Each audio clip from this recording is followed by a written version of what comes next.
Para probar una bujía con el multímetro vamos a proceder de la siguiente manera. Primero yo les aconsejo, antes de realizar la medición, hacer una limpieza con un cepillo metálico como el que tengo acá. Si no tienen el cepillo metálico, pueden utilizar una cuchilla o un estilete para retirar todos los rastros de carbón que se han depositado, sobre todo en el electrodo central. Vamos a limpiar con un cepillo metálico la bujía para que haga contacto fácilmente en el electrodo. Entonces simplemente le pasamos fuertemente para que se le retire todo rastro de carbonilla y podamos hacer una medición en la parte interna del electrodo. Primero el multímetro lo vamos a poner en la escala de 20 kiloohmios y vamos a realizar la medición de la resistencia del electrodo entre este terminal y el terminal que sale aquí. Vamos a hacerlo de la siguiente manera: ponemos cualquiera de los dos terminales en la tuerca del electrodo. Con la otra punta del multímetro tocamos hasta que haga contacto y vemos qué valor tiene. Una resistencia correcta debe estar entre 3 kiloohmios y 5 kiloohmios. Si este valor de resistencia está fuera de 3 a 5 kiloohmios, pues cambien la bujía.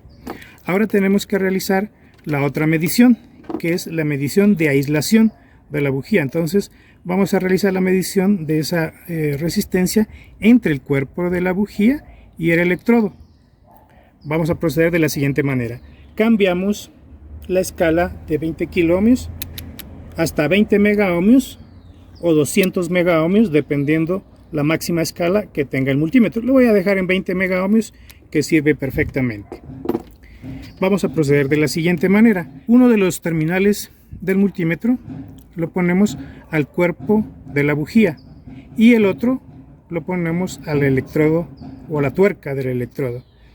Nos debe marcar tal como está marcando en este momento, circuito abierto. Si no marca circuito abierto, si marca 1, 2, 3, 10 megaohmios, deben ustedes desechar la bujía y cambiarla por una nueva. Una vez que hemos realizado la medición de esta bujía, voy a hacer la medición con esta otra bujía. Voy a mostrarles rápidamente las mediciones que hicimos con la primera. Cambiamos a una escala de 20, medimos la resistencia del electrodo central, que recuerden debe estar entre 3 y 5 kiloohmios. Esta cumple perfectamente. Pasamos a 20 megaohmios. Vamos a realizar la medición de la resistencia de aislación entre el cuerpo de la bujía y el electrodo central en la escala de 20 megaohmios. Como se dan cuenta, marca un valor mucho mayor, pues de 20 megaohmios. Si tuvieran algún inconveniente que marcara un valor más bajo, les recomiendo que primero limpien todos estos rastros de suciedad o de carbonilla.